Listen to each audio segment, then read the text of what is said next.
التجا والے آپ عطا والے. مجھے بھی لگ رہا کہ مائک بول رہا ہے. ہم التجا والے آپ عطا والے. ہم التجا والے آپ عطا والے. چھیڑنا ہمیں دنیا ہم مصطفیٰ والے. چھیڑنا ہمیں دنیا ہم مصطفیٰ والے.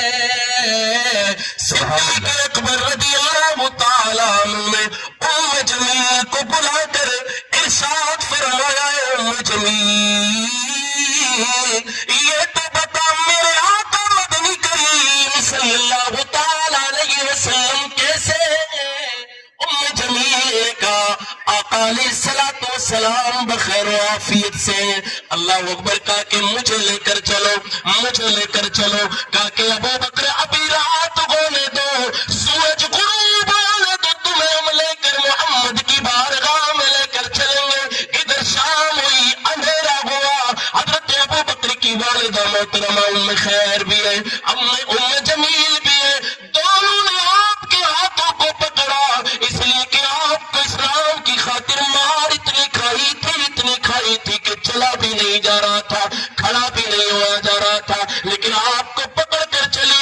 آپ چلتے چلتے چلتے چلتے تارے بنی ارقم کے پاس پہنچے. میرے آقا علیہ السلام کے اوپر جب ابو بکر کی نظر پڑی، میرے نبی نے ابو بکر کو دیکھا، اللہ کے رسول صلی اللہ تعالی علیہ وسلم سے چمٹ گئے. میرے آقا نے بوسہ دیا، ابو بکر تم نے اسلام کی خاطر، میری خاطر، اسلام کی خاطر کفار و مشرکین سے مار کھائی ہے. اللہ تبارک و تعالیٰ نے تمہارا مقام و مرتبہ بڑا بلند بنا دیا ہے. سبحان اللہ، سبحان اللہ. مسلمانوں ہم دیکھیں ہمارے پاس اسلام بڑے آسانی سے آ چکا ہے. ہم تو بس صرف اس کی قدر اس لیے نہیں کر پا رہے کہ ہم نے اس کے لیے قربانیاں نہیں دی. اور جب تک کوئی چیز انسان سے لی نہیں جاتی ہے، جب تک اس چیز کی قدر نہیں ہوتی. جی بے شک. ٹھیک ہے. ماں باپ کی قدر اولاد کب کرتی ہے؟ ماں باپ کی قدر اور اس کی قیمت کو اولاد تب پہچانتی ہے جب باپ کا انتقال ہو جاتا ہے. ماں کی قدر کو اولاد تب پہچانتی ہے جب ماں اس دنیا سے رخصت ہو جاتی ہے. انہیں تب آنکھ کھلتی ہے ان کی کہ یار ہم نے کیا کیا، ہم نے اپنے ماں باپ کی خدمت نہ کر پائے. ہم جب علماء سے ان کی شان اور ان کی شوکتوں کو جب وہ اپنے کانوں سے سماعت کرتے ہیں تو پتہ چلتا ہے کہ ہم کتنے اندھیروں میں تھے. ہم نے اپنے ہاتھوں سے، اپنی زبان سے ہم نے اپنے ماں باپ کو کتنی تکلیفیں دی ہے. کیا ہماری قیامت کے دن بخشش ہوگی کہ نہیں ہوگی؟ تب ان کی آنکھیں کھلتی ہے کہیں جا کر. تو جب تک کوئی چیز ہم سے چھینی نہیں جاتی، لی نہیں جاتی، تب تک ہم اس چیز کی قدر نہیں کرتے ہیں. اور آج ہمارے پاس جو یہ مذہب اسلام ہے، اللہ تبارک و تعالیٰ نے ان الدین عند اللہ الاسلام، جو اللہ تبارک و تعالیٰ نے قرآن مقدس میں جو خطبہ پڑھا اسلام کا، کوئی ایسے ہی خطبہ نہیں ہے. یہ کہا ان الدین عند اللہ الاسلام، اللہ تبارک و تعالیٰ کے نزدیک سارے مذاہبوں میں اگر کوئی مقبول مذہب ہے تو مذہب اسلام ہے. بے شک. سبحان اللہ. تو جس مذہب کو رب نے قبول کیا ہے، جس مذہب کو رب نے محبوب رکھا ہے، جس مذہب کو اللہ رب العزت نے پیارا رکھا ہے، تو جس مذہب میں ماننے والے موجود ہو، کلمہ پڑھنے والے موجود ہو، تو اللہ تبارک و تعالیٰ کو بندے کتنے محبوب ہوں گے. لیکن پھر ان محبوبوں کا حال دیکھے تو ہم، پھر ان کلمہ گو انسان اور مسلمانوں کا حال دیکھے تو ہم، اسی مسلمان کے ہاتھ میں شراب کا پیالہ ہے، اسی مسلمان کے ہاتھ میں جوا کے لیے تاشوں کی پٹیاں ہیں، اسی مسلمان کے ہاتھ میں، اسی مسلمان کی زبان پر جھوٹ کے ترانے ہیں، اسی مسلمان کی آنکھوں کے سامنے غلط نظریں ہیں، اسی مسلمان کے ہاتھوں میں غلط چیزیں تھما دی گئی ہے. کیوں تھمائی گئی؟ اس لیے کہ ہم نے اسلام کی صحیح طریقے سے ہم نے اسلام کو پڑھا نہیں، اور پڑھا بھی تو پھر ہم نے اسلام کو سمجھا نہیں. تو ایک اسلام دین ہمارے پاس آیا، یہ بڑی قربانیاں دیتے ہوئے یہاں پہنچا ہے. کہاں تھا اسلام؟ دار بنی ارقم. دار بنی ارقم سے نکل کر مکے کے حدود میں پہنچا، حرم شریف میں پہنچا. اوے بھائی، اوے ایسا ہے، میں جو چیزیں بتا رہا ہوں نا، یہ چیزیں بہت قیمتی ہیں، اور میں اسلام کی باتیں بتا رہا ہوں. تم جب اس کی قیمت کو، میں نے دیکھی، جب تک کوئی چیز جاتی نہیں نا اسلام کے لیے، جب تک اس کی کوئی قیمت نہیں سمجھی جاتی ہے نا. چاہے باپ کے 10 بیٹے ہوں، اگر 10 بیٹوں میں سے کسی کا انتقال نہیں ہوا ہے نا، تو باپ کی نظر میں ان کی قدر تو ہے کہ میرے 10 بیٹے ہیں، لیکن ان کی حقیقت کو وہ تب سمجھے گا جب ان میں سے ایک کا انتقال ہوگا. اس کی کمی کو جب محسوس کرے گا، کیا نام کہ 10 میں سے 9 رہ گئے، کاش کہ میرا ایک بیٹا بھی انتقال نہیں ہوا ہوتا. تو آج ہمارے پاس اسلام ہے، اور آپ دیکھ رہے ہیں چاروں طرف سے اسلام کے اوپر کیا طوفان ہے. یہ صرف ہماری بدعمالیوں کی وجہ سے، 22 لاکھ مربع میل کا مالک سیدنا عمر فاروق رضی اللہ تعالیٰ عنہ جب اسلام کا کلمہ پڑھتا ہے تو پھر کفار کے ایوانوں میں کیا زلزلے اترتے ہیں، وہ سیرت میں آپ کو پتا چلے گا کہ عمر فاروق رضی اللہ تعالیٰ عنہ کی کیا شان ہے. آج ہم نے بس صرف یہی سمجھ لیا کہ صرف ہم نے نماز پڑھی اور روزے رکھے، یہی اسلام ہے. اسلام کے لیے بہت کچھ کرنا پڑتا ہے، یہ تو ہمارے فرائض ہیں، ارکان ہیں، یہ تو ہمیں کرنے ہی کرنے ہیں. لیکن اسلام کی بہت ساری چیزیں وہ ہیں کہ جنہیں ہمیں ہر حال میں کرنا ہے. اسلام کے بہت سارے حدود وہ ہیں کہ جنہیں ہمیں توڑ کر آگے نہیں بڑھنا ہے، انہیں ہمیں ہر حال میں وہی رہنا ہے. تو عمر صدیق اکبر رضی اللہ تعالیٰ عنہ بارگاہ رسالت میں ہے. جب ساری چیزیں ہو گئی، میرے آقا علیہ الصلوۃ والسلام کے وہ یار غار صدیق اکبر بارگاہ رسالت میں عرض کرتے ہیں، میرے کریم آقا، میری والدہ بے ایمان ہے، یہ کفر کی دنیا میں، یہ شرک کی دنیا میں، آپ اپنی زبان مبارک سے ان کے ایمان کے لیے دعا فرما دیجئے. آپ میری ماں کے لیے دعا کر دیں، اللہ تبارک و تعالیٰ اس ایمان کی دعا سے نواز دے. میرے کریم آقا علیہ الصلوۃ والسلام نے دعا فرمائی. ادھر دعا فرمانا تھا، ادھر لب مصطفیٰ اللہ کے رسول کی زبان مبارک رب قدیر کی بارگاہ میں دعا ہوتی ہے، یا اللہ صدیق اکبر کی ماں کو ایمان کی دولت عطا فرما دے. ابو بکر صدیق فرماتے قسم ہے رب ذوالجلال کی، میری آنکھوں نے دیکھا کہ اللہ کے رسول کی زبان مبارک بعد میں دعا سے بند ہوئی تھی، میری ماں نے کلمہ پڑھ کے مسلمان پہلے ہو گئی.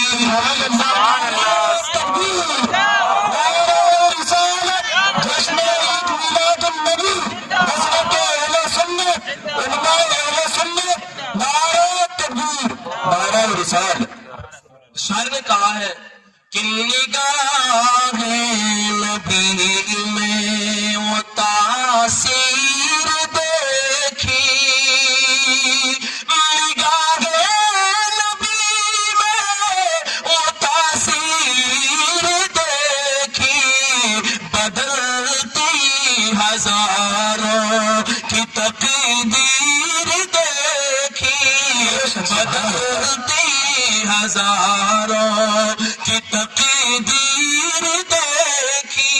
دنیا اسلام کا پہلا خطیب سیدنا صدیق اکبر اسلام کی خاطر مار کھائی، اسلام کی خاطر ساری تکلیفیں برداشت کی، اسلام کی خاطر آپ نے جوتے بھی کھائے، آپ نے لاٹھیاں بھی کھائی، آپ نے گھوسے بھی کھائے، تماچے بھی کھائے.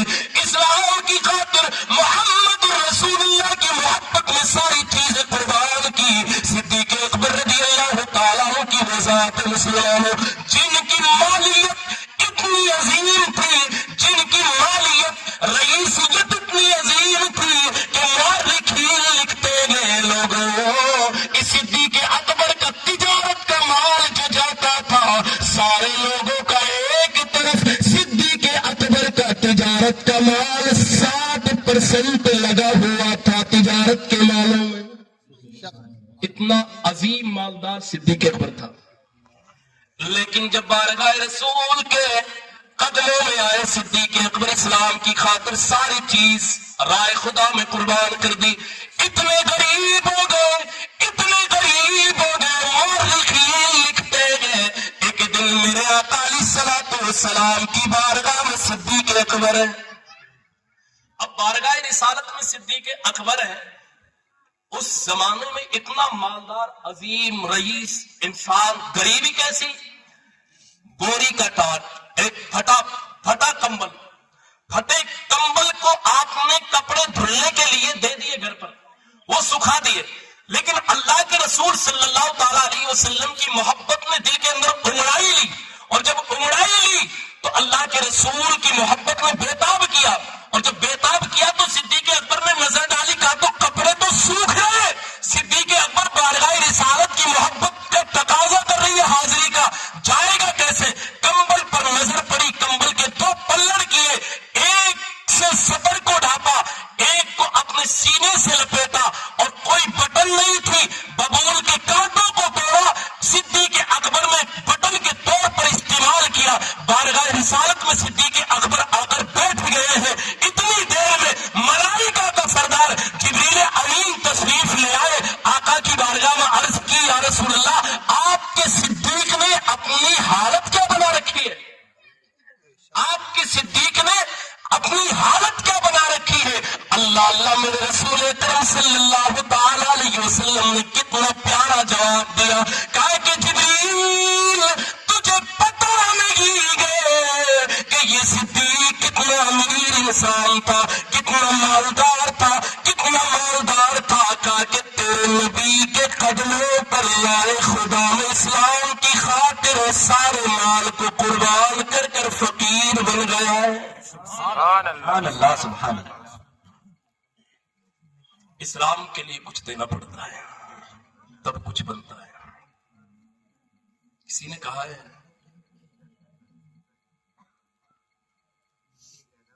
کہ دانا خاک میں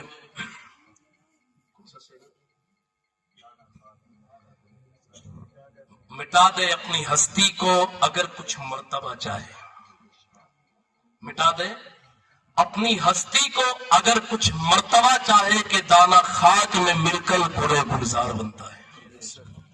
اور صدیق اکبر اور جبریل امین اور اللہ کے رسول صلی اللہ تعالی علیہ وسلم کے درمیان میں گفتگو تو ہو گئی، اور جب گفتگو ہو گئی تو اب ایک دن کے، دو دن کے بعد، کئی دن کے بعد میں پھر ایسی ہی محفل سجی، پھر ایسی محفل سجی.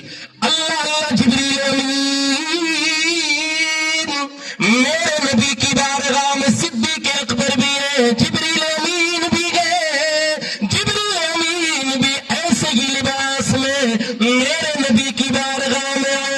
عرض کو میرے نبی نے ارشاد فرمایا، جبریل کل تم نے میرے صدیق کے بارے میں پوچھا تھا کہ حال کیا بنا رکھا ہے. اے جبریل تو سرک پر لباس پہننے والا ہے، تو نوری لباس پہننے والا ہے، سارے فرشتوں کا تو سردار ہے، لیکن تم نے ایسی حالت کیوں بنا رکھی ہے؟ جبریل نے عرض کی، میرے کریم آقا یا رسول اللہ، آپ کے صدیق کی کل اللہ رب العالمین کو یہ ادا اتنی پسند آئی تھی، اتنی پسند آئی تھی، مجھ سے میرے رب نے حکم دیا، جبریل میرے نبی کے یار کی سنت کو زندہ تو بھی کر، اور آسمانوں میں حور و غلما کو سب کو یہ حکم دے دے کہ جس لباس میں صدیق اکبر میرے نبی کی بارگاہ میں کل بیٹھا ہوا تھا، آج سارے کے سارے صدیق کی اس سنت کو زندہ کر رہے. سبحان اللہ، سبحان اللہ. یہ صدیق اکبر ہیں جنہوں نے اسلام کی خاطر سب کچھ کو قربان کیا. آگے آئے ہو،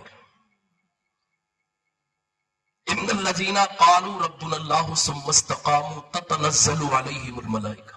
جب سب کچھ لٹا دیا تو اللہ تبارک و تعالیٰ کے مقدس فرشتے اب ان کے اوپر رحمت لے کر رب کی نازل ہو رہے ہیں اور بشارت لے کر نازل ہو رہے ہیں. انہی میں سے آپ جانتے ہیں ہر ایک مسلمان کی زبان پر ہے سیدنا بلال حبشی رضی اللہ تعالیٰ عنہ کا نام، جنہوں نے اسلام کی خاطر سب کچھ کیا، اسلام کو اس طرح سے سینچا ہے، اس طرح سے سینچا، اپنے عظیم جسم کا خون اسلام کی جڑوں میں پیوست کرا ہے اور اس کی جڑوں کو خون سے سینچا ہے۔ جب اسلام کے اس درخت کو اگا کر اس کی سینچائی کر کر اسے پوری دنیا اسلام، پوری دنیا عالم کے اندر، پوری سنسار کے اندر، پورے عالم کے اندر اسلام کو پھیلا دیا ہے، کس انداز سے پھیلایا؟ وہ سارے عاشقوں کا امام حضرت بلال حبشی رضی اللہ تعالیٰ عنہ امیہ بن خلف کا غلام ہے، زر کھیت بہت قیمتی قیمت پر خرید کر اپنی غلامی کے لیے حضرت بلال حبشی کو امیہ بن خلف نے رکھا ہے اپنے پاس۔ اب آہستہ آہستہ کیا نام ہے اسلام کی باتیں بلال تک پہنچتی رہی، بلال کے دل کے اندر اسلام کی جگہ بنتی گئی، آہستہ آہستہ اسلام کا کلمہ پہنچا، اسلام کی اچھائیاں پہنچی، پیغمبر اسلام کے اخلاق پہنچے، اور حضرت بلال حبشی رضی اللہ تعالیٰ عنہ کلمہ پڑھ کر مسلمان ہو گئے۔ سبحان اللہ۔ اور جب یہ بات گھر کے اندر تو رہی، لیکن جب گھر کے اندر سے باہر گئی، امیہ بن خلف کے پاس پہنچی، امیہ کے پاس جب پہنچی تو امیہ نے حضرت بلال حبشی کے اوپر پھر ظلم و تشدد کے پہاڑ کس انداز سے توڑے، کس انداز سے توڑے۔ اللہ اکبر۔ جب پڑھتے ہیں تو سینہ کلیجے کو آتا ہے۔ امیہ بن خلف نے کس انداز سے آپ کے اوپر ظلم و تشدد کے پہاڑوں کو توڑا، کہا کہ بلال اسلام کو چھوڑ دے، اسلام کو چھوڑ دے، تو جو چاہے وہ تجھے میں دوں گا۔ کہا کہ دیکھ سن، اب یہ دل کے اندر اسلام آ چکا ہے، پیغمبر اسلام کی محبت آ چکی ہے، اب یہ اسلام دل سے نکلنے والا نہیں ہے۔ جب بلال سے پوچھتا، جب بلال اچھے انداز میں جواب دیتا، اور جب اچھے انداز میں جواب دیتا تو جتنے اچھے انداز میں جواب دیتا امیہ بن خلف اتنے ہی سخت انداز میں بلال حبشی کو سزا دیتا۔ ایک مرتبہ بلال حبشی، آپ نے سنا ہے کہ بلال حبشی کی گردن میں امیہ نے نوجوانوں کو بلایا، مکے کے نوجوانوں کو بلایا، اور آپ کی گردن میں رسی کو ڈال کر ان کے حوالے کر دیا، لمبی رسی کو ڈال کر۔ وہ لڑکے آپ کو کبھی مکے کی گلیوں میں گھماتے ہیں، کبھی آپ لڑکھڑا کر زمین پر گرتاتے ہیں، پھر کھینچتے ہیں، کبھی مکے کی وادیوں میں لے جاتے ہیں، کبھی مکے کی پہاڑیوں میں کھینچتے ہیں۔ مسلمانوں، آپ کا پورا جسم لہو لہان ہو جاتا ہے، پورے جسم سے خون کے فوارے چھوٹتے ہیں، لیکن پھر بھی حضرت بلال حبشی کی زبان پر جو ترانہ تھا، احدن احدن کا ترانہ تھا، کہا کہ تو میرے جسم کی بوٹی بوٹی نوچ کر الگ کر دے تو پھر بھی میرے جسم کی ہر بوٹی سے یہی آواز آئے گی، اللہ ایک ہے، اللہ وحدہ لا شریک ہے، یہی آواز آئے گی میری بوٹی سے۔ بلال حبشی رضی اللہ تعالیٰ حضرت عمر بن عاص رضی اللہ تعالیٰ عنہ فرماتے ہیں، کہا کہ لوگوں، بلال حبشی جس وقت امیہ کی غلامی میں تھے، میں مکے کی ایک گلی سے گزر رہا تھا، بلال حبشی کو میں نے دیکھا، اور جب بلال حبشی کو میں نے دیکھا تو بلال حبشی گرم گرم ریت کے اوپر بلال حبشی کے اوپر سے گرم چٹان رکھی ہوئی تھی، لیکن بلال حبشی کو میں نے دیکھا، بلال حبشی کی زبان پر ایک ہی نام تھا، وہ میرے رب قدیر کا نام تھا، احدن احدن کی صدائی تھی۔ تو مسلمانوں، کہنے کا مقصد میرا یہ ہے، اسلام کی خاطر ہمارے اکابرین بالخصوص صحابہ کرام نے کتنی قربانیاں دی ہیں، کتنی اذیتیں برداشت کی ہے، کتنی تکلیفیں انہوں نے جھیلی ہیں، جب جا کر یہ اسلام اتنے بڑے پیمانے پر پورے دنیا کے اندر پھیلا ہے۔ اگر وہ قربانیاں نہیں دیتے، وہ ڈر جاتے، وہ غیروں کی مار سے ڈر جاتے، تو یہ 1% بھی ایسا نہیں ہوتا کہ اسلام پوری دنیا میں پھیلتا، اس لیے کہ انہوں نے اللہ اور اس کے رسول صلی اللہ تعالیٰ علیہ وسلم سے سچی محبت کی، اور اس سچی محبت کی داستان کو مکے کی زمین پر اپنے سرخ خون سے لکھ کر تاریخ رقم کی، اور کہا کہ یہ ایسی تاریخ ہے جس کو اپنے انداز میں بلال حبشی نے ایک شاعر کی زبان میں کہا ہے کہ جان دے دی ہوئی اسی کی تھی، جان دے دی ہوئی اسی کی تھی، حق تو یہ ہے کہ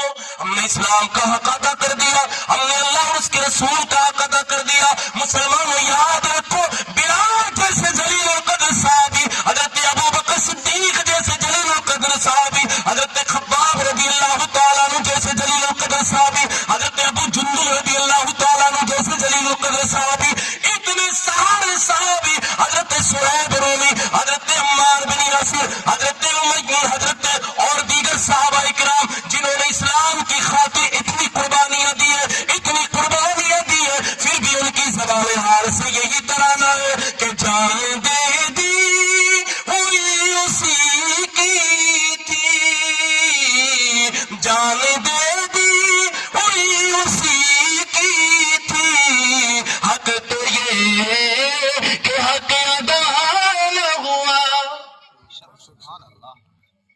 اتنی قربانیاں دینے کے باوجود بھی پھر بھی ان کے ترانے کیا ہے، پھر بھی کیا ترانے، اور ہم کچھ نہیں دیں پھر بھی ہم سر چڑھ کر بولتے ہیں کہ ہم مسلمان ہیں۔ احساس کریں، آپ احساس کریں، جس اسلام کی خاطر اتنے عظیم ہستیوں نے قربانیاں دی ہیں، آج اسی اسلام کے اندر ان کے عاشقوں کے ہاتھوں میں، ان کے ماننے والوں کے ہاتھوں میں، اسلام کے کلمہ پڑھنے والوں کے ہاتھوں میں اگر شراب کے پیالے ہو، شراب کے میخانے انسان کے ہاتھ میں ہو، شراب کے پیالے ان کے ہاتھوں میں ہو، جوئے کی تاشوں کی پتیاں ان کے ہاتھوں میں ہو، اور وہ غلط اڈوں پر غلط مجلسوں میں بیٹھے، تو آپ اندازہ لگائیں کہ ہم اسلام کا حق ادا کر رہے ہیں یا اسلام کا نقصان کر رہے ہیں؟ ہم اسلام کا نقصان کر رہے ہیں، ہم ذمہ دار ہیں اس کے۔ میرے نوجوان بھائیوں، آپ محسوس کریں اس چیز کو کہ میں آپ سے کیا کہنا چاہتا ہوں۔ وہ اتنی عظیم ہستیاں، بلال حبشی کا مقام کوئی چھوٹا موٹا مقام نہیں ہے۔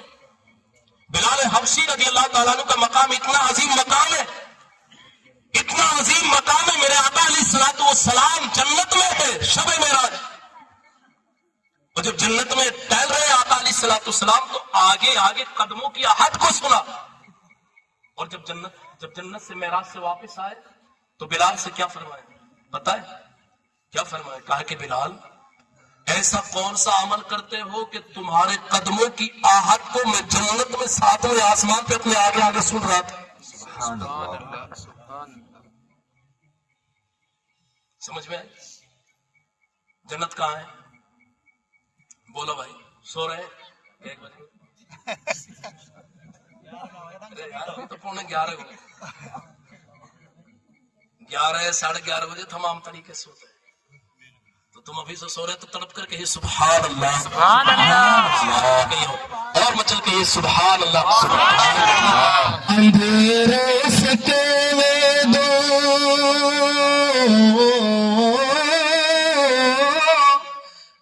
بیدار کرنے کے لیے شعر پڑھ دیتا ہوں بس یہ، اندھیروں سے کہیں دو پہنچ جاؤں گا میں، چراغ محبت جلاتے جلاتے، دیار نبی میں میری حاضری ہو، دیار نبی میں ترانہ نبی کا سناتے سناتے، دیار نبی میں۔ بلال حبشی نے میرے آقا، بلال حبشی سے میرے آقا نے فرمایا، بلال کون سا ایسا عمل کرتے ہو کہ جس کے تیرے قدموں کی آہٹ کی، تیرے قدموں کی آہٹ کو میں جنت میں ساتوں آسمانوں کے اوپر سن رہا تھا۔ سبحان اللہ، سبحان اللہ۔ بلال کا کتنا بڑا مقام۔ بلال چل رہے ہیں مدینے کی گلیوں میں ٹہل رہے ہیں بلال۔ مصطفیٰ علیہ الصلوۃ والسلام کہاں ہیں؟ بولو یار، ارے یار بولو نا، تمہیں کوئی پکڑ رہا تھوڑی، بولو نا۔ جنت میں کہاں ہے؟ جنت میں، ساتوں آسمانوں کے اوپر جنت، ٹھیک ہے۔ اور اسے آسمان کی زمین سے کتنی دوری ہے؟ لاکھوں میل دوری، لاکھوں کروڑوں میل دوری، ٹھیک ہے۔ پھر اتنی دوری اس کی، اتنی دوری اس کی، اور پھر ان آسمانوں کے اوپر جنت۔